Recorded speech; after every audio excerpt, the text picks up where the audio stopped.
Bienvenue à cette deuxième conférence du cycle La famille, quelle famille?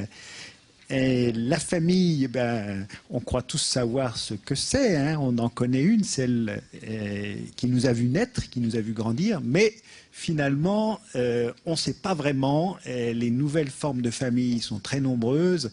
Et pour répondre à la question « Une famille, qu'est-ce que c'est ?» C'est le thème de ce soir. Une famille, c'est quoi? Nous avons le plaisir d'accueillir trois intervenants. D'abord, une psychologue clinicienne, Françoise Hurstel, qui est professeure à l'université Louis Pasteur de Strasbourg. Nous avons ensuite un anthropologue, Maurice Godelier, directeur d'études à l'école des hautes études en sciences sociales. Et puis nous avons un démographe, Henri Léridon, directeur de recherche à l'Institut national d'études démographiques et directeur d'une unité de l'INSERM, épidémiologie, démographie et santé. Alors, avant de leur passer la parole successivement dans cet ordre, en leur demandant de respecter le temps de parole de 20 minutes chacun pour vous permettre à tous de poser des questions, je voulais vous rappeler ce que j'avais déjà signalé la dernière fois, c'est l'apparition d'un ouvrage tout récemment qui s'intitule « Histoire de famille ». Et je le brandis là, il réunit une trentaine d'études originales sur l'évolution de la famille récemment et menées par des démographes, des sociologues, des anthropologues à partir d'une grande enquête en France en 1999. Alors cet ouvrage, vous pouvez vous le procurer à la sortie de la conférence, il est en vente. Voilà, alors je passe la parole à Françoise Hurstel.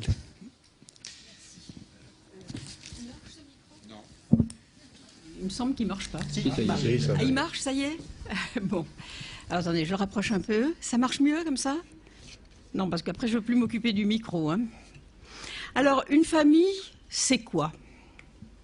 Je répondrai à cette question à partir de l'exemple des familles recomposées après divorce ou séparation et d'un point de vue qui n'est ni sociologique ni anthropologique, mais psychologique et psychanalytique.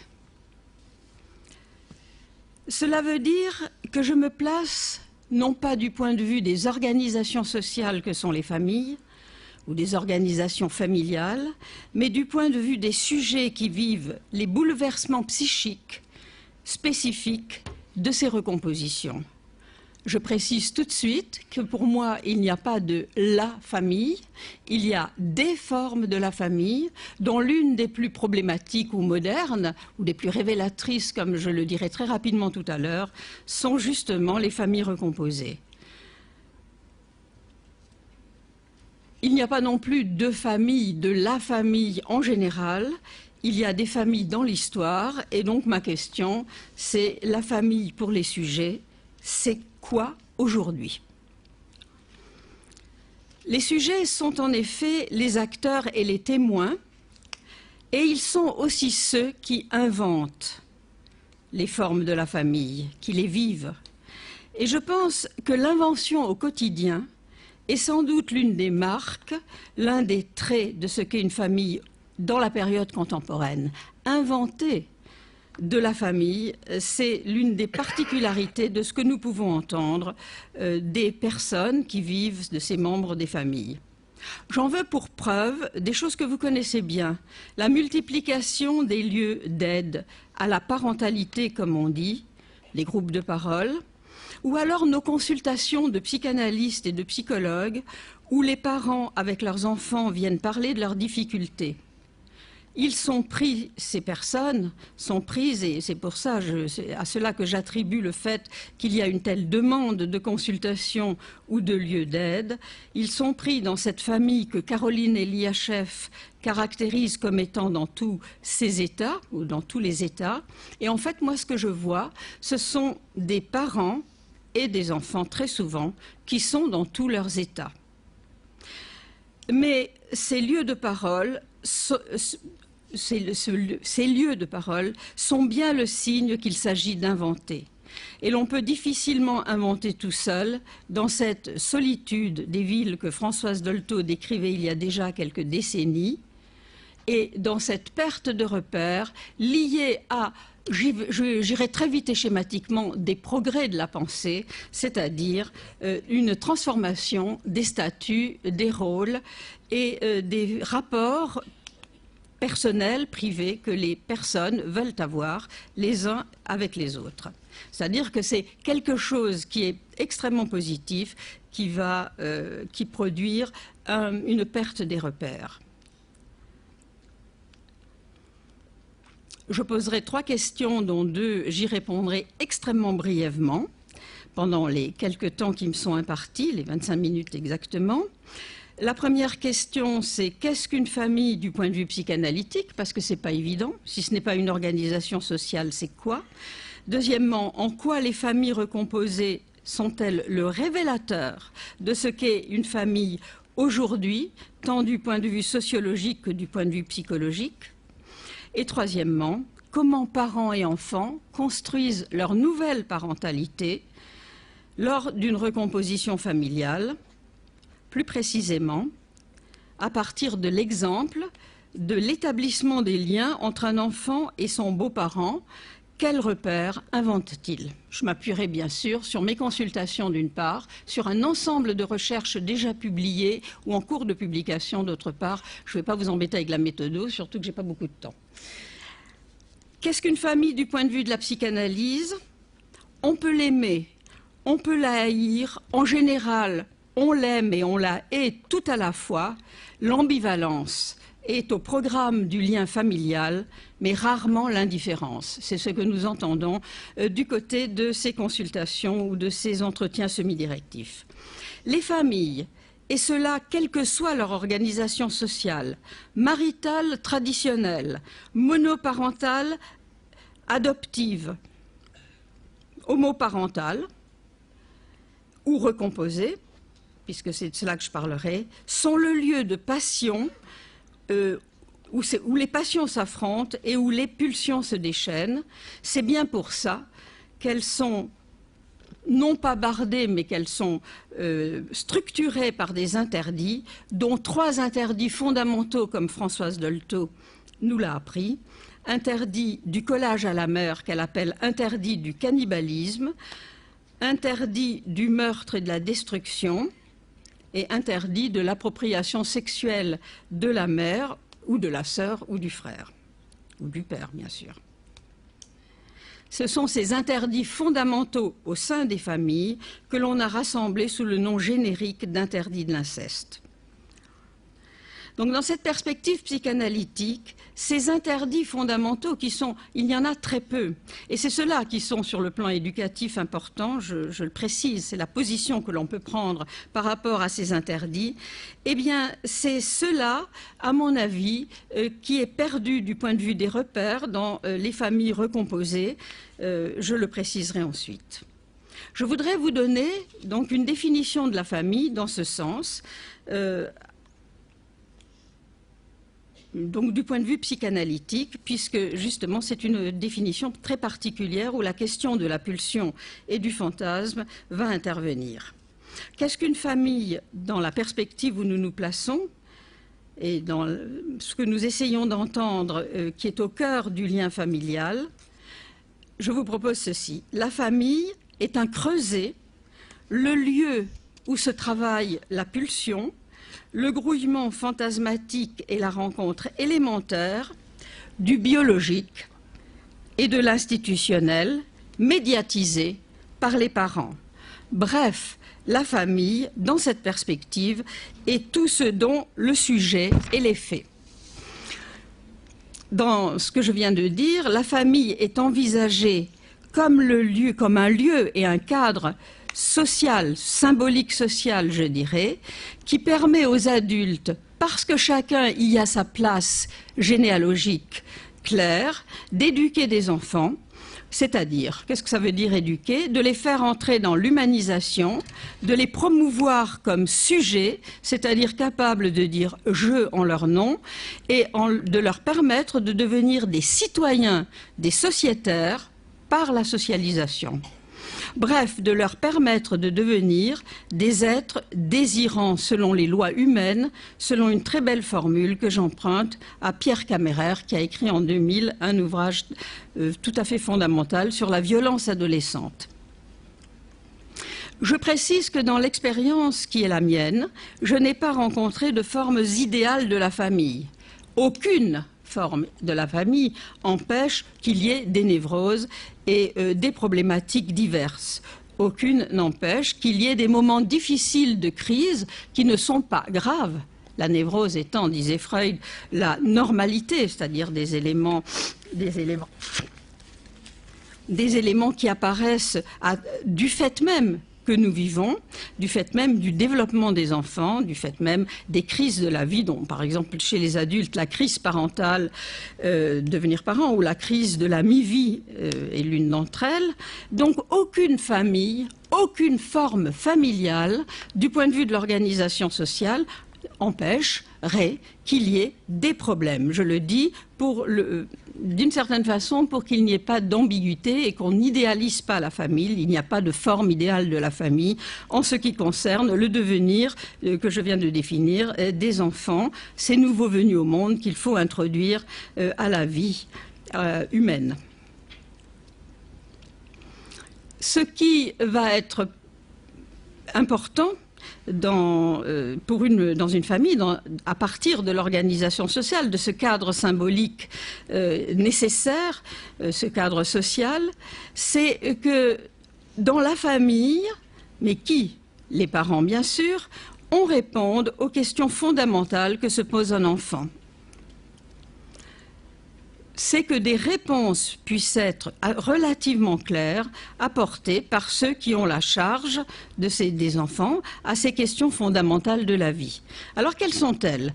Ce n'est pas n'importe quelle question, hein. Les enfants demandent de tout, vous le savez, c'est des poseurs de questions, surtout quand ils sont petits, mais il y a des questions fondamentales. Et ces questions fondamentales, il y a à leur répondre si c'est possible. Ces questions sont « Qui suis-je ? D'où est-ce que je viens ? Qu'est-ce qu'être un garçon ou une fille? Qu'est-ce qu'être grand ou petit? Un enfant ou un parent? C'est pas la même chose. Qu'est-ce qu'une mère, un père dans la famille où je suis né? Comment s'exprime, se vit la maternité et la paternité? Qu'est-ce qu'aimer et quels désirs ont permis de venir au monde? Voilà les questions fondamentales des enfants auxquelles les adultes devraient pouvoir répondre au sein de la famille. Si je dis que les organisations sociales, en tant que telles, ne sont aucune forme n'est meilleure que d'autres, elles ne sont pas plus, comme on dit, facteurs à risque et les recomposer, pas plus que les autres, je le dis, ni les divorces que d'autres familles, que les traditionnelles. On rencontre autant de problèmes dans celles-là que dans les autres, du point de vue qui est le mien. Donc elles ne sont pas engendreuses de pathogénie, elles ne sont pas cause de névrose ou de maladie. Ce qui va être cause de problématiques, c'est justement la manière dont on va dire ou ne pas dire, dont on va signifier à un enfant une réponse à ces questions-là, dont à partir par exemple de secrets, on cachera un certain nombre de choses qui correspondraient à ce désir, pour prendre la dernière question que j'ai posée, ce désir qui a permis à un enfant de venir au monde.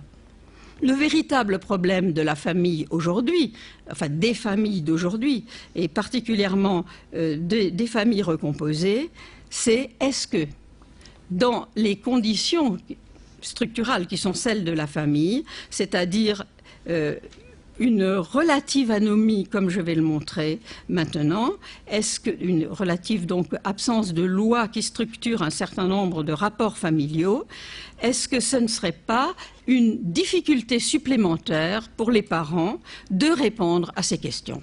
D'où tirerait-il des réponses à ces questions? C'est-à-dire ce n'est pas le cadre familial. Et c'est le premier point que je voulais développer. Ce n'est pas le cadre familial qui produit des problèmes. Ce n'est pas vrai quand on dit que les divorces ou qu'une recomposition familiale, le nouveau compagnon de la mère ou la nouvelle compagne du père, que ça apporte des troubles, des pathologies aux enfants. Ce n'est pas vrai. Cela apporte des nécessités de réorganisation de réorganisation psychique et je dirais et familiale du milieu familial.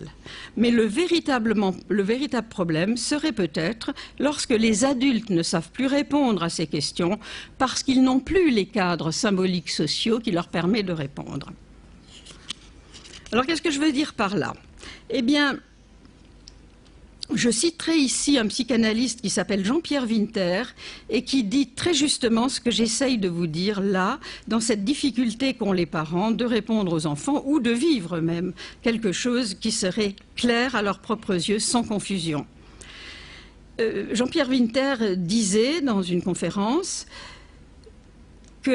qui s'intitule d'ailleurs « L'érotique des familles recomposées », puisque la question de la sexualité ici est fondamentale, que les familles recomposées imposent aux enfants et aux adultes d'aujourd'hui des situations érogènes qui, jusqu'à un passé récent, étaient si exceptionnelles qu'elles n'avaient d'autre statut que mythique ou légendaire. Donc, ce sont des ce sont des situations érogènes, c'est-à-dire extrêmement peu gérables, que les personnes, ils n'ont pas de mots, je dirais, pour les gérer, ils n'ont pas non plus de règles qui viendraient du social pour les gérer. Et c'est ça qui, justement, pourrait produire un certain nombre de troubles, mais de troubles, encore une fois, qui ne sont pas pathologiques au sens grave du terme, qui sont simplement des troubles qui font que les parents viennent consulter ou viennent demander de l'aide. Cette aide qui demande, bien sûr, les psychologues et psychanalystes ne peuvent pas vraiment y répondre, mais puisqu'il y a tout un travail du côté du social, du côté de l'histoire des familles, qui est encore en cours. Alors je vais développer dans le deuxième point, là aussi assez rapidement. Les recompositions familiales sont donc le révélateur de ce qu'est une famille sur le plan social et psychique, et je m'en tiendrai au plan psychique, et de ce qui cause le désarroi des parents. Je prendrai deux exemples pour vous faire comprendre ce que je veux dire par là. Qu'est-ce qu'elles révèlent ? Eh bien, elles révèlent deux choses principales à mon sens. Les élaborations fantasmatiques, amoureuses ou haineuses entre adultes et enfants, liées à la période de l'Oedipe, qui sont habituellement refoulées parce qu'interdites socialement. Je vous en cite un exemple. Je pense à cette jeune femme qui avait épousé un homme de 16 ans, son aîné, et qui d'emblée, dès qu'elle l'a vu, avouait une haine à son beau-fils, jeune adolescent, sommant quasiment son mari de choisir entre elle et lui. C'est le mari qui m'en a parlé, et je me suis demandé si ce fils ne représentait pas la première épouse, vision insupportable pour cette jeune femme d'une vingtaine d'années. La première épouse avait évidemment 15 à 16 ans de plus qu'elle, et que ce qui était haï et rejeté dans ce beau-fils était la pérennisation dans son propre foyer de cette ancienne union. Mais il n'y avait pas, je dirais de modèle, il n'y avait pas de mots pour cette femme pour dire autre chose à son mari que « je ne veux pas le voir ». Et pour le mari, c'était un choix qu'il avait à faire entre elle et lui, et il m'a dit « je préfère divorcer, la quitter, si elle n'accepte pas mon fils ». Comment gérer une situation comme ça? C'est ça que j'appelle, à la suite de Winter, l'érotisation des situations qui ne sont pas, où il n'y a pas de modèle pour les, je dirais, les brider ou y répondre. Je vous en donne un deuxième exemple, très bref. Le désir de transgression de l'inceste nous habite tous. Il est en général tout à fait cadré dans un certain nombre de familles qui ne sont pas recomposées. Je pense à un cas précis qui vous fera aussi comprendre comment il joue presque à ciel ouvert dans ces familles. C'est un jeune couple de quasi-frères et sœurs qui avaient été élevés ensemble et avaient vécu leur enfance en frères et qui s'étaient épousés puisqu'ils n'étaient liés ni par des liens de sang ni par des liens légaux. Ils consultaient parce que la jeune femme était frigide et, disait-il, quoi qu'ils s'aiment au-delà du visible, elle ne pouvait pas prendre de plaisir. il y avait bien sûr là un interdit inconscient à l'œuvre, mais on leur avait dit qu'ils étaient frères et en même temps on leur avait dit « vous avez tout à fait le droit de vous marier, aucune règle sociale ne l'interdit ». Il y avait quelque chose comme ce qu'on appelle un double bind qui faisait qu'elles ne pouvaient. Or on voit bien que c'est du côté de la structuration sociale de ces familles, hein, dans cette recherche de quelque chose de nouveau, que se jouent ces problématiques, qui ne sont pas des problématiques graves, encore une fois, mais qui sont des problématiques handicapantes, dans la mesure où l'interdit est vécu, mais ne peut pas être nommé. Alors, dernière question, et je terminerai par là, comment les parents et les enfants arrivent-ils et peuvent-ils construire leur nouvelle parenté dans ces conditions où il y a une recomposition familiale? Je vous en dirai maintenant quelques mots, très brièvement, puisque le temps qui m'est imparti est quasiment terminé. Oui. Alors, à partir des travaux que j'ai pu faire et que mes collègues ont fait dans le laboratoire sur la construction de la parenté, nous avons observé qu'il y avait deux modalités principales de construction de cette parenté.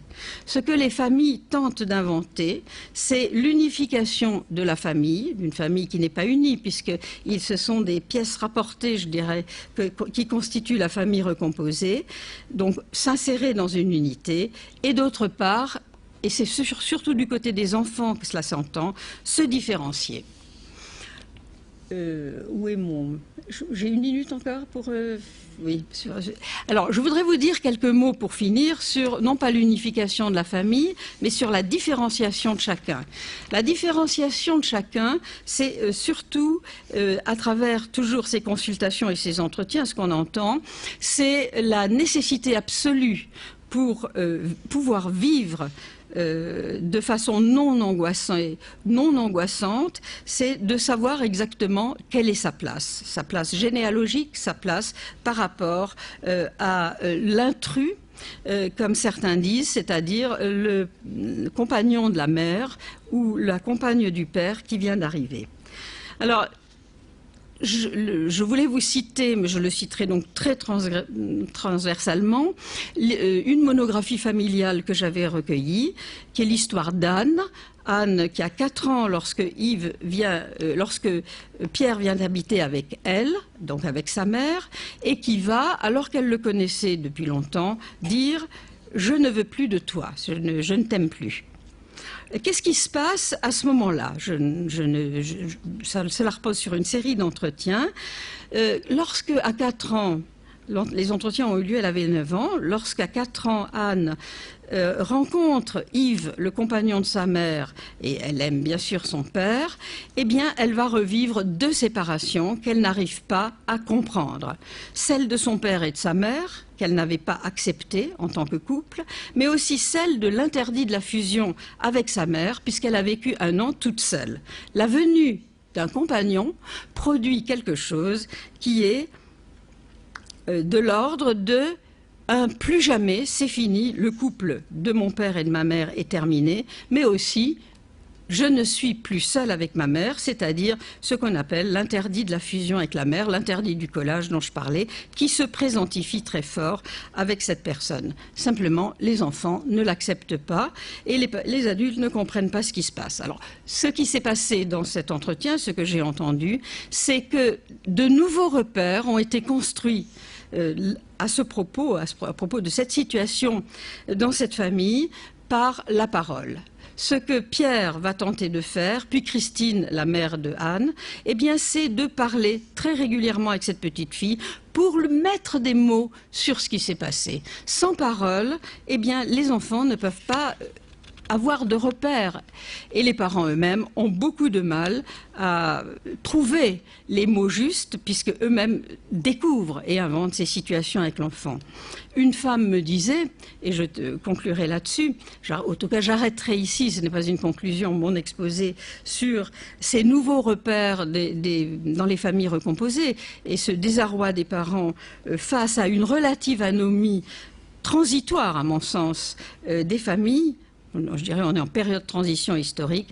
Une femme me disait, nous avons décidé, comme dans les entreprises, de nous réunir tous, très régulièrement, tous les 15 jours, et on essaye de gérer et de comprendre et d'inventer des manières de vivre où chacun peut dire ce qui l'angoisse, ce qui l'empêche de dormir, parce que c'est souvent cela que nous avons, en tout cas dans les consultations, ce sont des angoisses symptomatiques, des symptômes et des angoisses physiques, souvent que les enfants éprouvent, voire les adultes qui psychosomatisent.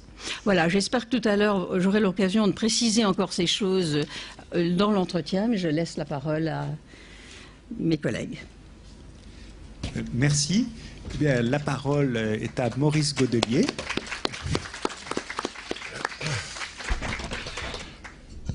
Bon, vous faites savoir au bout de 20 minutes. Soyez sérieux. Bien, moi, mon point de vue est très différent, mais ça se recoupe quand même. Donc, ma pratique, c'est celle d'un anthropologue. Donc, je vis dans d'autres sociétés que la société française. Je vis en partie en France, en partie dans d'autres sociétés qui sont à l'autre bout du monde, où les systèmes de parenté sont totalement différents. Le statut du père, de la mère, ça n'a rien à voir avec ce qu'on vient de vous raconter, qui est très pro-français occidental. Donc, qu'est-ce que c'est que... Il y a quand même une formule, Françoise, pour définir la famille, puisque nous, on est spécialistes de ça, les anthropologues. C'est une unité de procréation et d'élevage et d'appropriation des enfants, ou, dans le cas d'une famille qui a adopté des enfants, elle ne les a pas procréés, c'est une unité d'élevage et d'appropriation des enfants, c'est-à-dire de transmission d'un statut par les parents à des enfants. Voilà, ça dans toutes les sociétés du monde. Hein. Il n'y a pas là-dessus, si vous voulez, bon.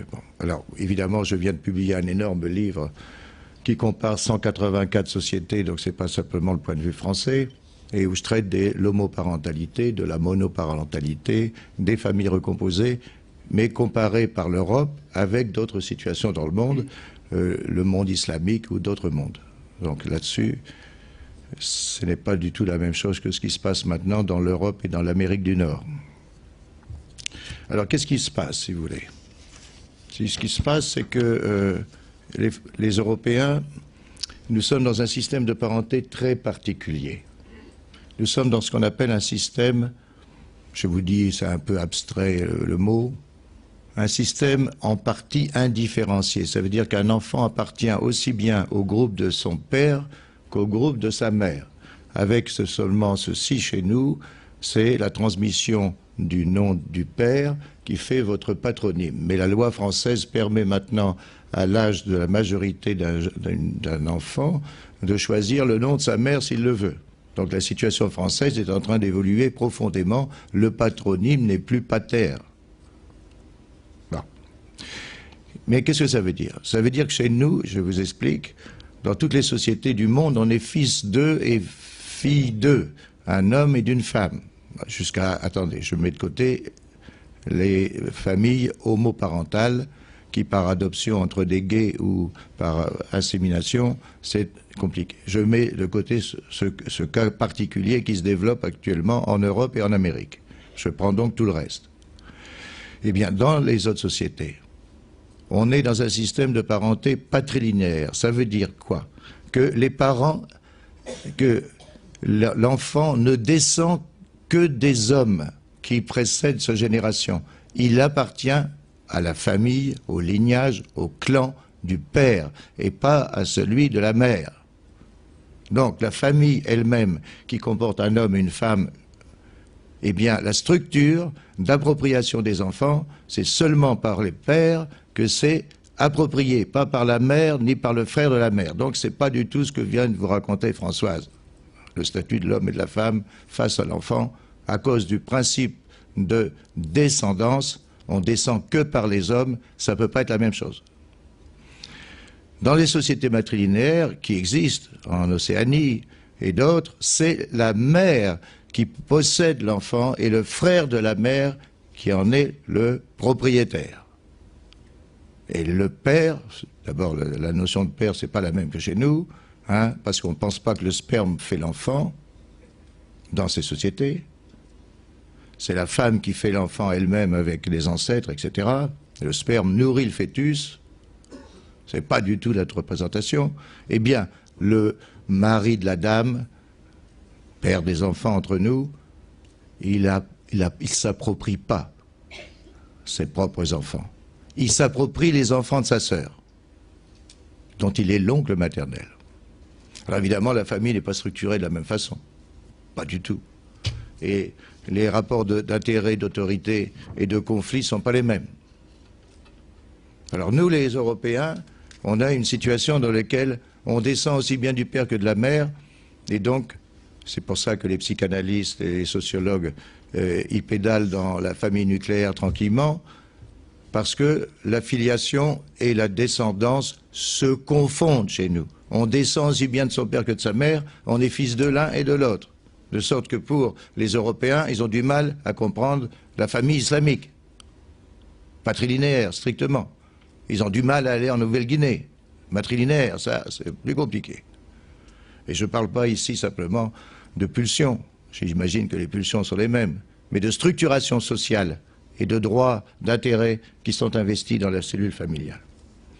Je ne vais pas vous embêter avec les familles polygames, sous les deux formes. Polygyne, j'ai le droit à 4 femmes, c'est l'islam, plus les concubines, et polyandre, c'est en Himalaya et en Amazonie, une femme a plusieurs maris. Bon, et on attribue le premier enfant qui naît au premier homme qui la baise. Bon, deuxième enfant, c'est le frère de l'homme, par exemple, si elle a épousé 3 frères, c'est le deuxième automatiquement qui va être le père du deuxième enfant. Ça n'a rien à voir avec le trafic de sperme, hein, je vous assure. C'est une règle sociale d'appropriation. Donc la structure d'une famille polyandre, la structure d'une famille polygyne, et nous on est monogame par la règle chrétienne, hein. C'est une règle chrétienne qui s'est transformée en principe du droit civil, un homme, une femme et des enfants. Ensuite, on divorce, puisque je pense que mon voisin va vous expliquer tout à l'heure, le taux de divorce en France, c'est 1/3 des mariages au bout de 6 ans, je pense, se dissolvent, et puis ensuite on recompose, on amène les enfants du premier mariage avec, etc. Donc, qu'est-ce qui est en train de se faire? Et ici, du point de vue social, qui complémentera ce qu'a dit Françoise, c'est que on attend du nouveau compagnon de la dame ou de la nouvelle compagne du monsieur qui se comporte vis-à-vis des enfants de l'autre, venus d'une autre union, comme un père et comme une mère. Donc ce qui est en train de se développer en France et aux États-Unis, c'est la parenté sociale, se comporter comme. C'est en partie par là qu'en se comportant comme, on répond aux 3 questions posées par Françoise du point de vue disons de la composante psychique des attentes des enfants et des réponses et des angoisses des parents qui ne savent pas où se placer. Bon. C'était plus simple autrefois. Bon. Alors, je vais maintenant vous exciter un peu, c'est-à-dire vous donner des exemples de familles qui vont vous horrifier, qui sont normales. Dans toute l'Antiquité, en Égypte, en Iran jusqu'au IXe siècle, en Grèce, à Athènes, c'est quand même des gens sérieux, non, les Grecs? En Grèce, à Athènes, on pouvait épouser sa demi-sœur de même père. Bon. À Sparte, on pouvait aller plus fort, on épousait la demi-sœur de même mère, du même utérus. Bon. Alors donc là, les psychanalystes, ils sont un petit peu gênés, et puis Lévi-Strauss aussi. Si on épouse sa sœur, on ne peut pas les changer. Donc Lévi-Strauss est très triste. Et puis Freud, il n'est pas content parce qu'il faut tourner son désir vers une autre femme que celle qui est dans la famille. Vous voyez que l'humanité a inventé des réalités qui ne se comportaient pas comme dans les théories. Et ils n'étaient pas ni névrosés ni fous. Ça a duré des siècles. Ça a été interdit par l'islam en Iran et par le christianisme, Constantin, en Égypte, par l'empereur qui est devenu le premier empereur chrétien et qui a interdit le mariage proche dans... Bon. Donc c'est pour vous dire que il faut avoir une vision et que nous, on voit ce qui se passe en Occident d'un point de vue un peu plus vaste. Et on voit que ce qui se passe, ça m'empêche pas de dormir. Bon. Alors, qu'est-ce que ça veut dire aussi? Ça veut dire aussi que dans les sociétés, selon les systèmes et pas seulement les individus, les fonctions de la parentalité sont distribuées différemment. L'oncle maternel va avoir une autorité que n'a pas le père, ou le père va avoir une autorité telle que l'oncle maternel ne peut rien dire, le frère de la mère, etc. Ça n'a rien à voir avec l'attitude psychique des gens. Ça a à voir avec des positions sociales dans un système qu'il faut connaître. Qu'il faut connaître, c'est tout. Bon. Alors, quelles sont les fonctions de la parentalité?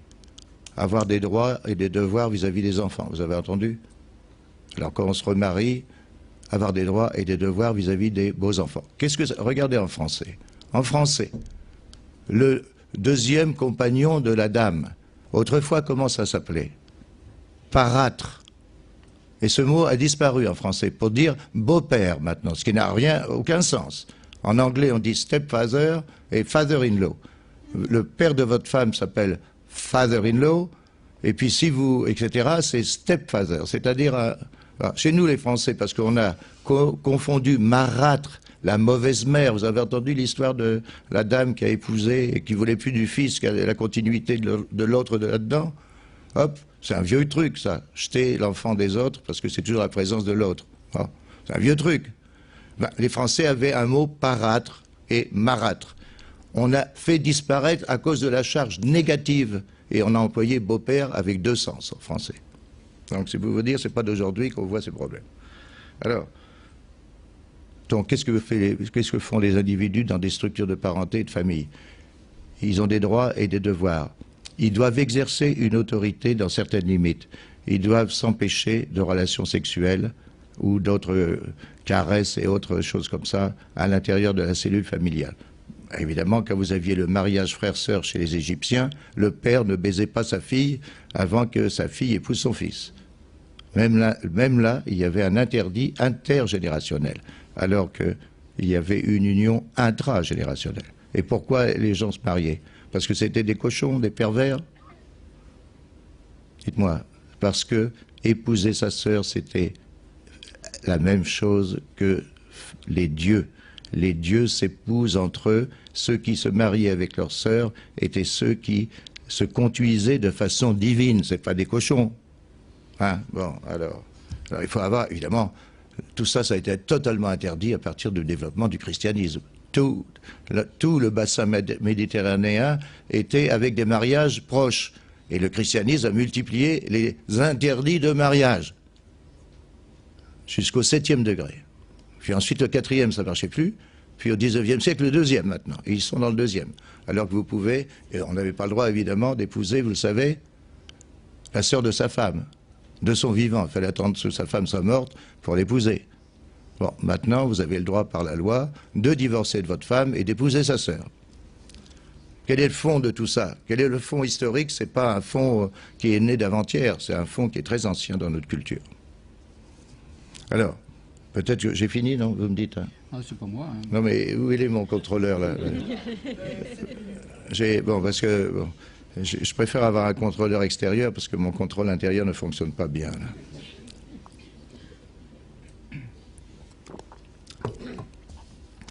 Alors c'est amusant, vous savez que pour la liberté de l'individu, il faut rappel à l'État, il faut faire appel à l'extérieur. Alors je voudrais vous dire quelques petites choses qu'il faut bien réfléchir. Je viens d'être auditionné par l'Assemblée nationale à cause de mon livre sur l'évolution de la parenté du point de vue d'un anthropologue. Ce que j'ai dit aux députés, qui étaient de toute, j'allais dire confession, vous me permettrez, de toute tendance politique, c'est que la famille, nulle part, et alors un anthropologue qui vous dit ça, écoutez, nulle part la famille n'est le fondement de la société. Nulle part. Dans aucune société. Aucune société. Même quand on dit les sociétés primitives où il n'y a pas de classe, d'État, c'est jamais la famille qui fait société. C'est le lieu où vous allez naître. Vous allez grandir dans la société. Mais faire société, c'est pas additionner des familles. Ça, c'est pas la famille qui vous a donné un portable, hein, ni une école, ni une route. Il faut, pour qu'il y ait une communauté qui dépasse la famille, il y a quelque chose d'autre. Et dans les sociétés que je connais, où il n'y a pas d'État, qu'est-ce qui fonctionne comme un tout qui englobe les familles, traverse les familles et donne statut aux individus, un statut qui dépasse papa, maman, la bonne et moi. Qu'est-ce qui fait ça? le politico-religieux. C'est seulement des rapports politiques, et nous sommes dans un pays laïque où le politique s'est séparé du religieux, et d'ailleurs j'en suis très heureux, et ce n'est pas le cas dans beaucoup de sociétés, où le pouvoir est toujours à deux faces, politique et religieuse. Eh bien, ce sont les rapports politiques et religieux qui enveloppent tous les groupes de parenté en une société, en une totalité qui a souveraineté sur un territoire. Car une société, c'est quelque chose qui a souveraineté sur un territoire et sur ses ressources. Ça peut être une bande de chasseurs-cueilleurs, ça peut être la France comme État-nation, et il y a un droit sur l'exploitation des ressources, là quelque part. Il faut les défendre, il faut les s'approprier. Et ça, c'est comme ça. Donc, si vous voulez, vous êtes devant un fait très important. Même si la famille évolue, et Françoise a expliqué qu'il ne faut pas croire que tous les matins, c'est l'enfer familial partout, et que si demain...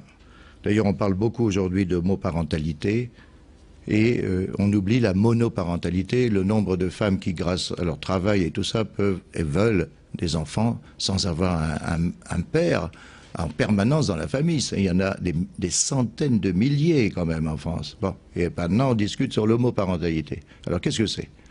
Là, je vous donne un peu une position très importante parce que c'est un grand débat de société qui va exiger une réforme de la Constitution, comme ce qui vient de se passer chez Zapatero là, en Espagne et ce qui s'est déjà passé en Hollande et ailleurs. Qu'est-ce qui s'est passé? À partir du 19e siècle, quelque chose de nouveau apparaît. C'est un nouveau désir d'enfant. L'enfant, c'est pas le fils de paysan, ça fait des bras en plus, ou le petit bourgeois qui veut entrer à Polytechnique, il faut qu'un seul enfant dans la famille, etc. Depuis le 19e siècle, l'enfance est valorisée. L'enfant a une nouvelle valeur, un nouveau statut. Et d'ailleurs, un statut qui valorise les parents. Souvenez-vous de ce que vous faites tous les ans à Noël. Vous en foutez des kilos, là, hein, des cadeaux. C'est quoi? C'est pour les enfants? Ou c'est pour vous? Ou c'est pour les deux? Qu'est-ce que ça veut dire maintenant, cette attitude d'en accumuler des tonnes, là? Bon, c'est un nouveau statut. Un statut de l'enfant qui a abouti à une déclaration universelle des droits de l'enfance. Ce qui n'a aucun sens en Chine. N'allez pas projeter ce qui se passe ici sur la Chine. Communiste ou post-communiste ou n'importe. C'est pas le même type d'enfance et d'enfant. Qu'est-ce qui s'est passé en France et en Europe? En plus de ce nouveau désir d'enfant, un désir nouveau d'enfant, à partir de 1930, et je peux vous donner dans chaque discipline scientifique, eh bien, l'homosexualité a été considérée non plus comme une pathologie médicale ou comme une perversion psychologique, mais devenue une autre sexualité, le statut d'une sexualité autre. Autre. Freud avait déjà tout à fait reconnu la bisexualité que nous sommes, que nous avons. Mais évidemment, les sociétés privilégient toujours l'hétérosexualité, sans quoi on aurait du mal à se reproduire. Hein. Bon. On comprend le statut, bon. Mais je connais moi des dizaines de sociétés où l'homosexualité masculine et féminine existe, et sans le statut qui est chez nous, qui est celui qui existe chez nous. Bon. Donc il se passe un deuxième mouvement en Occident. C'est l'homosexualité est une autre sexualité. À partir du troisième mouvement qui se passe en Occident, que vous connaissez, dans les sociétés démocratiques, les minorités demandent les mêmes droits que les majorités, surtout s'ils ne retirent aucun droit aux majorités. Si vous prenez ces trois mouvements qui se sont passés au 19e et surtout maintenant, depuis 50 ans, à l'intersection de ces trois mouvements, il est normal que des homosexuels qui ont un désir d'enfant veuillent avoir cet enfant par insémination, etc., et vivent leur homosexualité. Donc actuellement, la revendication qui se présente dans notre société, dans nos sociétés, c'est une revendication qui s'explique totalement historiquement, mais n'allez pas projeter ça sur les sociétés islamiques. Ça peut-être un jour, ça pourra se présenter comme un objectif pour certaines couches de population. Dans l'Occident individualiste que nous sommes, eh bien, c'est une revendication qui a un sens normal et qui va exiger de l'État et donc des législateurs, donc des députés, de prendre position pour accompagner un mouvement. On ne pourra pas l'arrêter avec des responsabilités pour ces nouveaux types de parents responsabilité sociale, juridique, etc., un encadrement politique et juridique. C'est ça qui va se passer, qui est en train de se passer maintenant, de toute façon. Donc je voudrais pas vous... J'ai encore droit à 2 minutes, ça va? Ou bien j'arrête tout de suite là? 1 minute, alors. Quelle est la meilleure que je pourrais vous dire? Oui. Vous avez bien compris que... Oui. Bon. Je vais vous dire une chose qui est quand même tout à fait intéressante. Si nous regardons maintenant, pas en anthropologue seulement, mais en historien et en archéologue, hein, si on remonte vers le passé, on voit qu'un phénomène, ça va vous frapper, un phénomène qui s'est développé, alors ça devrait faire plaisir aux psychanalystes et à d'autres, mais il faut prendre ça avec beaucoup de précaution. Dans les sociétés de primates les plus proches de nous, vous savez bien, les chimpanzés, bonobos, c'est différence de chromosomes 2, presque rien. Bon, mais une grande différence, mais sûrement de quelques chromosomes. Ce sont des sociétés animales, des sociétés, où les gens vivent en société, les chimpanzés, c'est des bandes. Eh bien là, il y a des familles, mais il n'y a pas de mâle dedans. C'est toujours une femelle qui élève, qui met au monde et élève. Il n'y a pas de reconnaissance du père, là. Parce qu'il n'y a pas de... Les gars, les femelles se font monter au moment des chaleurs, comme on dit, et il n'y a pas de reconnaissance du père sur ses enfants, des enfants par rapport à leur père. Et il n'y a pas non plus de soins permanents d'un mâle par rapport à une femelle, dans ces deux espèces les plus proches de nous. Qu'est-ce qu'on voit dans l'histoire humaine? De plus en plus, je ne dis pas des hommes qui s'associent à des femmes, pas seulement pour baiser et faire des enfants, mais pour les élever. Pas forcément en faisant beaucoup, vous savez bien que les hommes ne travaillent pas beaucoup, surtout pour élever les enfants, mais parce qu'il y a des statuts sociaux à transmettre. C'est parce qu'il y a des choses que les chimpanzés ne transmettent pas. C'est quelque chose qui passe par les enfants. C'est des statuts sociaux, c'est une position dans la société. C'est une reproduction de la société. Donc aujourd'hui, on voit, si vous voulez, c'est fini tout ça, c'est d'un certain point de vue. Pour beaucoup de couches sociales en France, les femmes travaillent. Si elles veulent un enfant, elles peuvent le faire et n'avoir aucun homme pour s'occuper d'elles et de leurs enfants. C'est ce qui se passe. Mais c'est une évolution moderne aussi. La monoparentalité, c'est tout aussi moderne que le reste. Parce que dans les autres sociétés, en Afrique, j'ai vécu 7 ans en Nouvelle-Guinée, un homme célibataire, une femme célibataire, ça n'existe pas. Ça n'existe pas socialement. On ne peut pas être un être humain en étant célibataire. C'est pas possible.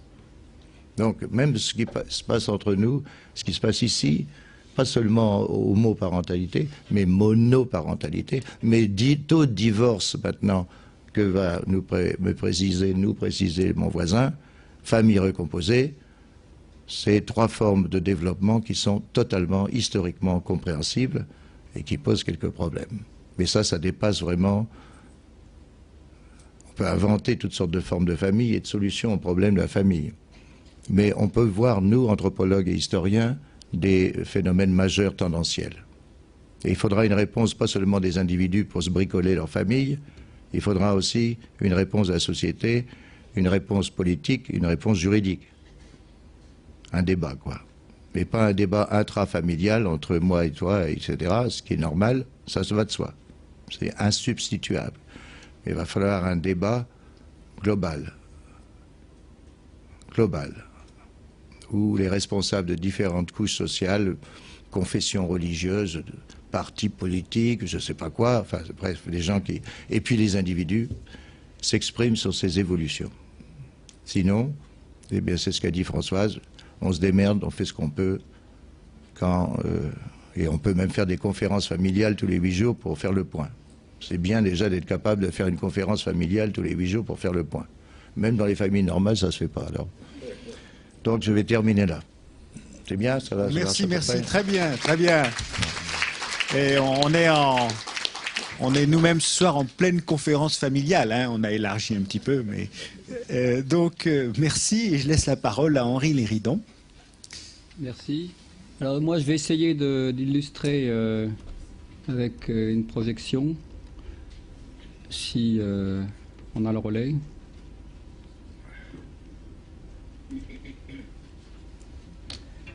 Ah ben voilà, formidable. Alors évidemment, ça va être encore un autre point de vue, mais enfin, c'est ça qui est amusant.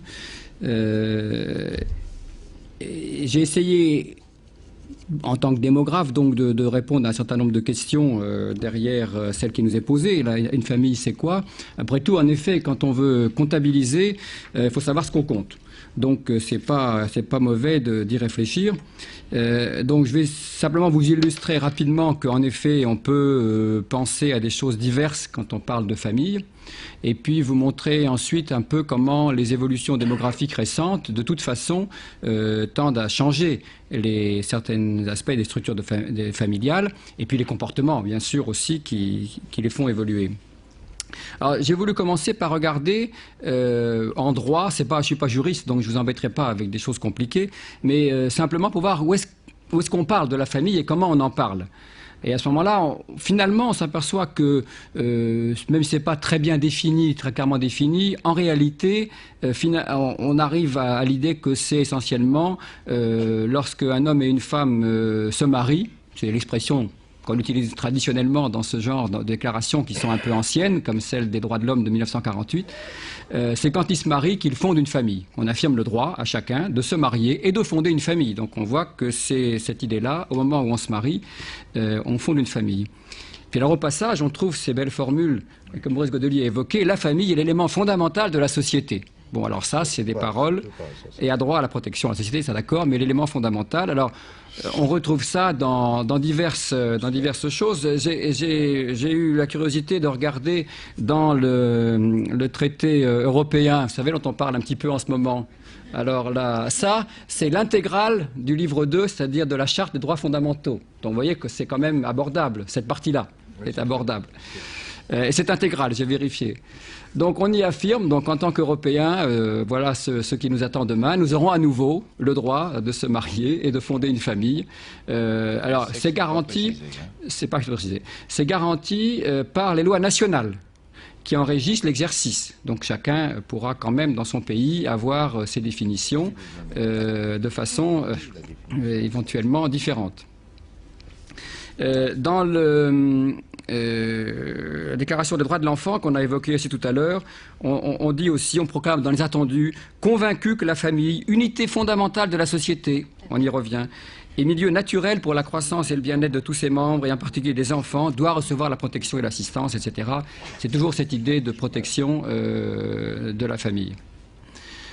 Dans le Code civil français, il n'y a pas de section qui traite spécifiquement de la famille, enfin qui soit intitulée de la famille, mais on parle du mariage au sein de la rubrique qui concerne les personnes, et on dit les époux assurent ensemble, maintenant ça c'est nouveau, ensemble, ce n'était pas le cas autrefois il n'y a pas si longtemps, la direction morale et matérielle de la famille. Donc à nouveau on voit que les époux dirigent quelque chose qu'on appelle la famille, ce qui veut dire vraisemblablement, et la suite le confirme, qu'il s'agit des enfants. Ils pourvoient à l'éducation des enfants et préparent leur avenir. Bon. Donc, dans ce contexte-là, vous voyez qu'on revient à cette notion anthropologiquement fondée aussi, que la famille, c'est finalement le couple, maintenant on ne dira pas forcément marié, et ses enfants. Donc, de ce point de vue, un couple, ce n'est pas une famille. C'est ça, c'est fondamental. Et que la famille, inversement, continue après le couple, puisque ces deux personnes ont fait un enfant ensemble, ils continuent à avoir des engagements par rapport à lui, et la famille continue après la rupture du couple. C'est l'approche de ce qu'on peut appeler la famille restreinte, puisque je vais donner tout à l'heure une définition élargie de la famille. Alors, les statisticiens, ils sont moins bons, parce qu'ils ne vont pas adopter exactement le même schéma. Pour comptabiliser des familles, on va regarder dans ce qu'on appelle les ménages. Vous savez, quand on dit l'INSEE interroge les ménages, ou on disait autrefois les ménages ordinaires, ça veut dire qu'ils vont interroger des gens qui habitent, qui partagent un même logement. Au sein de ce logement, il peut y avoir une personne, 2, 3, 4, beaucoup. Et donc, on va dire qu'il y a famille, par convention. Là, ça, c'est une définition qui a été posée. Donc, il faut le savoir quand on vous donne des chiffres sur les familles. Quand on a au moins un parent et un enfant, là, on rejoint la définition précédente, avec une limite d'âge pour l'enfant, parce que ça peut être une grand-mère et son enfant quinquagénaire. Donc, il faut que l'enfant ait moins de 25 ans. Ou on admet que 2 adultes se déclarant en couple, mariés ou non, constituent une famille. Et ça, c'est un élargissement par rapport aux définitions précédentes. Une personne seule, à nouveau, ne constitue pas une famille, et un même ménage peut très bien abriter plusieurs familles. C'est pas très fréquent. On n'est plus dans le contexte qui a d'ailleurs été beaucoup relativisé par les historiens des situations de familles élargies ou cohabitées, un couple parental avec les enfants eux-mêmes mariés et éventuellement leurs enfants, donc plusieurs enfants eux-mêmes mariés avec leurs enfants. Ce type de structure n'est pas du tout évidemment celui qu'on trouve chez nous, mais on peut trouver des cas où il y a 2 générations successives quand même, pour des raisons diverses. Et puis il y a des cas particuliers, mais qui deviennent pas si particuliers que ça, de certaine façon. La famille donc monoparentale, vous connaissez bien la définition, un parent avec au moins un enfant, toujours de moins de 25 ans. Alors cette limite est très importante quand même, parce qu'il ne faut pas oublier que historiquement, la famille monoparentale, elle était fréquente pour cause de veuvage. C'est-à-dire quand la mortalité était élevée, il n'était pas rare qu'un enfant perde un de ses parents avant 20 ans, 21 ans, 22 ans, etc. Et plus on met haut la limite d'âge, évidemment, plus on pouvait faire du monoparental, si j'ose dire. C'est pas du tout la même chose si on arrête à 18 ans ou si on arrête à 25 ans. Et c'est encore vrai aujourd'hui avec le divorce, bien entendu, qui provoque davantage de situations de monoparentalité. Et la famille recomposée, c'est quand on a à nouveau un couple, et cette fois-ci au moins un enfant, dont un seul des conjoints est le parent. Et il peut y avoir en plus d'autres enfants.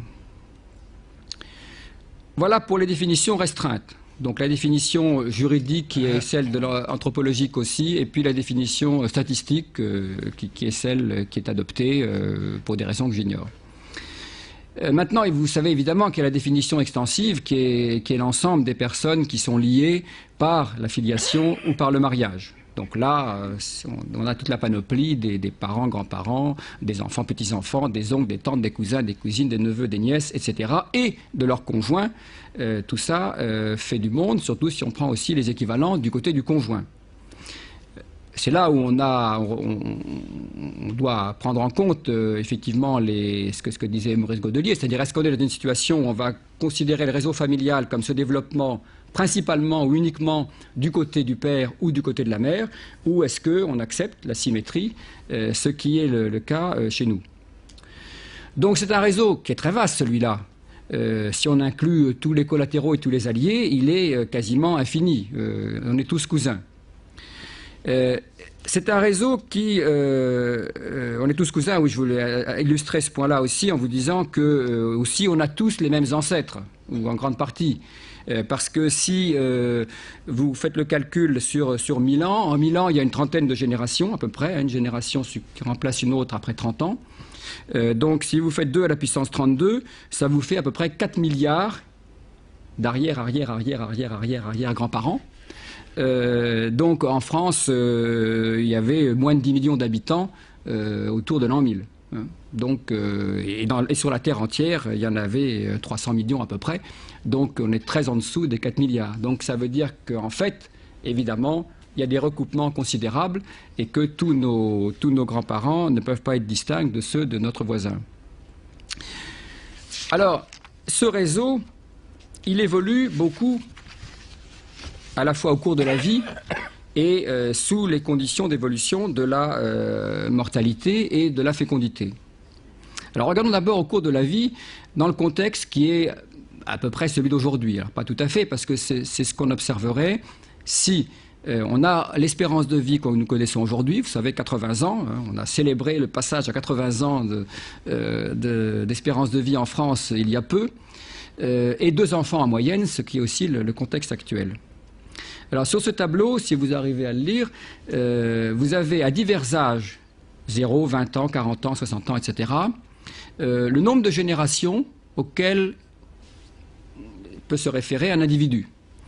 Alors, à la naissance, on a en général des parents, évidemment. Donc il y a donc déjà 2 générations, puisqu'il y a vous et puis la génération de vos parents. Et dans le contexte de mortalité actuelle, il y a toutes les chances qu'il y ait encore au moins un grand-parent, voire un arrière-grand-parent. Donc dans les conditions actuelles, n'avoir que 2 générations qui coexistent au moment de la naissance est rarissime. Même 3, c'est assez rare, puisque ça ne représente que 5% des cas. La majorité, c'est 4. C'est-à-dire qu'à la naissance, en général, en France, on a au moins un arrière-grand-parent.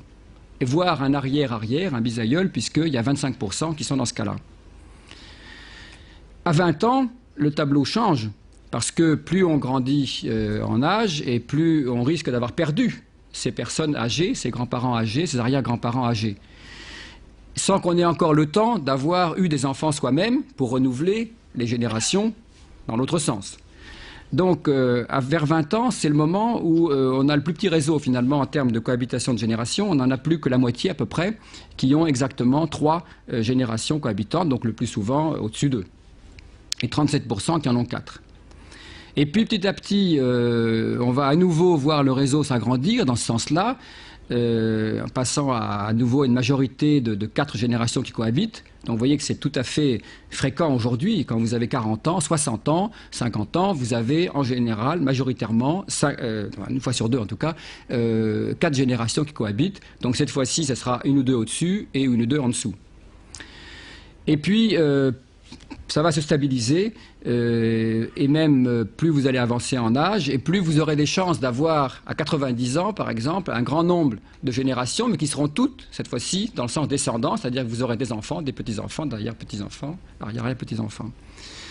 Ceci pour dire qu'à la fois, il y a des changements au cours de la vie, et puis que le fait de cohabiter aujourd'hui à 4 générations n'est rien d'exceptionnel, et même 5 devient un cas non rare, au moins à certains âges. Alors, ça, c'est dans des conditions de faible mortalité, donc d'espérance de vie élevée, et avec des enfants en petit nombre. Autrefois, la mortalité était beaucoup plus élevée. L'espérance de vie dans la France du XVIIe, XVIIIe siècle ne dépassait pas 30 ans à la naissance. Et à ce moment-là, on peut voir qu'au moment de la naissance, donc oui, la grande majorité des enfants avaient néanmoins encore un grand-parent en vie. 84% avaient un grand-parent en vie. Et 52% avaient même au moins 2 grands-parents en vie. Et même 20% avaient quand même un arrière-grand-parent. Ceci parce que l'espérance de vie était certes faible dans la France ancienne, mais en réalité, elle était surtout, la mortalité était très forte au moment de la première année de la vie, mais ensuite, elle n'était pas si élevée que ça. Ce qui fait qu'il était tout à fait possible que les générations ensuite continuent à se succéder. Si vous êtes né, c'est que vous aviez des parents. Ces parents donc avaient atteint l'âge adulte, mais du coup eux-mêmes avaient de fortes chances d'avoir encore leurs parents ou leurs grands-parents. Mais ensuite, au fur et à mesure de l'avancée en âge, du fait quand même de cette mortalité plus forte globalement, les proportions de cohabitation tombaient assez rapidement. Bon, je ne vais pas vous embêter trop avec ce genre de chiffres. Je veux plutôt attirer votre attention sur un autre effet qui serait la réduction de la fécondité. Alors, ce n'est pas très facile à illustrer. Je l'ai fait dans un cas un peu limite, caricatural, en comparant la famille de 2 enfants avec la famille de 1 enfant. Vous avez ici une représentation du réseau de parenté. On peut imaginer. Au milieu, là, vous avez un point qui est noir, c'est l'individu, donc lui-même égaux. On suppose qu'il est d'âge adulte, donc il a un conjoint, et éventuellement, ils ont 2 enfants. Puisque égaux existe, appartient à lui-même à une génération de 2 enfants, donc il a au moins un frère ou une sœur, lui-même ou elle-même marié avec 2 enfants, ça fait des neveux. Et puis la même chose du côté de son conjoint, symétriquement. Chacun d'eux, évidemment, a des parents. On peut supposer que si on est dans des conditions de faible mortalité, ils sont encore vivants. Chaque parent a lui-même un frère ou une sœur, donc ça fait des oncles. Bon, voilà ce réseau qui est bien symétrique, à nouveau cette fois-ci, puisqu'on prend la parenté des 2 côtés, qu'on pourrait étendre évidemment à l'infini. On a des cousins, des petits cousins, des arrière-petits cousins, des je ne sais quoi, donc au 6e, 7e degré. On peut donc étendre le réseau quasiment indéfiniment. Mais verticalement, par contre, si on prend les individus vivants, là, il y a un nombre limité de lignes dans ce diagramme, 3, 4, 5 au grand maximum. Alors, supposez maintenant qu'on soit passé d'un régime où on ne fait plus qu'un enfant. Avec la Chine a préconisé le passage à la famille d'enfants uniques. Supposons que ça soit installé depuis un moment. Voilà à quoi ressemble maintenant votre réseau de parenté. Vous voyez égaux, qui est supposé avoir un conjoint, ils ont un enfant. Ils n'ont pas de frères et sœurs, puisque chacun est forcément enfant unique. Ils ont 2 parents, mais chacun de ses parents était lui-même enfant unique. Donc le réseau s'étend verticalement vers les parents et les grands-parents, puis il s'arrête ensuite, faute de, avec la durée de vie limite qui est imposée. Et puis il n'y a absolument rien latéralement. On n'a pas de cousins, on n'a pas de neveux, on n'a pas d'oncles. Voilà le réseau dans un système qui serait purement d'enfants uniques, génération après génération. Alors évidemment, ce système, il a un petit défaut, c'est que dans ces cas-là, la population va diminuer. Elle va être divisée par 2 tous les 30 ans, exactement. Donc la France, qui compte 60 millions d'habitants, n'en aurait plus que 30 dans 30 ans, puis 15, puis 7, etc. Donc on va vers l'extinction, mais ce n'est pas le cas actuel. Simplement, ça illustre, si vous voulez, de façon un peu extrême, ce que la fécondité, le changement de fécondité apporte dans le développement du réseau de la famille, donc pris cette fois-ci dans le sens de la parenté, de la famille élargie. Alors, par ailleurs, les évolutions de comportement qu'on observe ont aussi des conséquences. En cas de situation monoparentale, évidemment, le réseau familial se rétrécit, puisqu'on n'a qu'une branche de la parenté, si du moins l'autre parent n'existe pas ou n'existe plus du tout. Je vais y revenir. Au contraire, il s'élargit en cas de recomposition familiale, puisque là, on va ajouter des conjoints et la famille de ces nouveaux conjoints. Bon, il s'élargit en principe. Il faudrait voir maintenant d'un point de vue sociologique ce que ça veut dire. C'est-à-dire, est-ce que vraiment on est en capacité de développer des relations avec tous ces membres alliés nouveaux? Une remarque que je voudrais faire un peu aussi en conclusion, c'est que autant il est évident, et les démographes sont là pour le constater, que ces situations de famille monoparentales, recomposées, etc., se développent. Je pourrais vous donner quelques chiffres si vous le souhaitez tout à l'heure. Autant, pour moi, je résiste un peu à employer le terme de modèle. Par exemple, pour le monoparental, en réalité, dans l'immense majorité des cas, c'est une situation qui est vécue à un moment de l'histoire familiale, qui n'a pas été souhaitée, qui résulte de l'échec du couple. Et ça, là, on rejoint un point très important, qui est la valorisation extrêmement forte du projet de couple dans le système conjugal, disons, et familial par extension aujourd'hui. Étant donné que ce projet de couple prime sur le reste, on considère que si à un moment donné il échoue, il faut en tirer les conclusions, et donc la séparation peut s'imposer. Mais les cas d'enfants qui naissent de projets qui se veulent monoparentales dès le début existent bien sûr, mais ils sont une très faible partie de l'ensemble des familles monoparentales. Et pourquoi je le dis? C'est parce que nous savons, par les enquêtes, qu'au moment de la naissance, dans l'immense majorité des cas, il y avait bel et bien un couple. Puis par la suite, ce couple s'est rompu. De même, la recomposition, c'est aussi la conséquence d'un choix, d'une décision, là aussi, de rupture, puis de remise en union. Donc, on fait ce choix. Ce n'est pas forcément pour dire qu'on considère que c'est un modèle préférable à celui qu'on aurait vécu autrement. Donc, ce sont des étapes. C'est pour ça qu'on aime bien employer l'expression de situation familiale quand on analyse ces phénomènes, pour dire qu'il y a des moments où on y passe. Ce sont des moments qui sont plus fréquents qu'autrefois, qui sont moins stigmatisés qu'autrefois, mais qui ne sont pas forcément, néanmoins, dans l'absolu, souhaités au départ. Et puis, finalement, quand on regarde même les biographies des individus, on est assez surpris de voir que, au total, majoritairement, les vies restent relativement simples. Aujourd'hui, par exemple, si on prend l'ensemble des adultes qui sont en couple, eh bien 80% sont mariés. Un chiffre qui peut surprendre. 80% sont mariés. Alors bien sûr, c'est toutes les personnes en couple de 18 à 90 ans. Si on prend les plus jeunes, c'est pas la même chose. Parmi les moins de 30 ans, moins de la moitié sont mariés. Mais un certain nombre vont se marier après. Un grand nombre même vont finalement se marier après. Donc au total, on voit que le mariage, dont le sens bien entendu a changé, reste quand même un point de passage assez fréquent dans l'histoire des individus. Et puis, si on prend cette enquête dont parlait tout à l'heure Gilles Pison, dont vous trouvez les résultats dans l'ouvrage qu'il a cité, parmi les personnes en couple, à peine 90%, ou plutôt près de 90%, n'avaient vécu qu'une seule union. Là aussi, tous âges confondus. c'est plus élevé parmi les plus jeunes. Voilà, donc c'était des constats qu'on avait déjà fait dans des enquêtes antérieures. Alors, tout dépend de ce qu'on appelle union, vous allez me dire, bien entendu. En général, ça présume qu'il y a eu cohabitation, c'est une condition qu'on met, et une durée qui, dans le cadre de l'enquête que nous citons, était de 6 mois minimal. Dans nos enquêtes, en général, à l'INED, c'était plutôt 3 mois. Donc, on admet qu'il fallait un petit minimum de vie commune. Mais avec cette comptabilité-là, on constate que quand même, une grande majorité des gens, finalement, ne vivent qu'une seule période en couple, qui peut s'interrompre d'ailleurs, mais sans qu'il y ait de reprise après. Tout le monde ne refait pas une deuxième union. Les biographies que l'on peut étudier montrent que c'est d'ailleurs un peu plus fréquent pour les hommes que pour les femmes, et plus rapide, parce que c'est plus facile, notamment parce que souvent les enfants sont avec les femmes. Et donc, c'est un peu plus difficile pour elles, dans ces cas-là, ça suppose une recomposition, de former une deuxième union.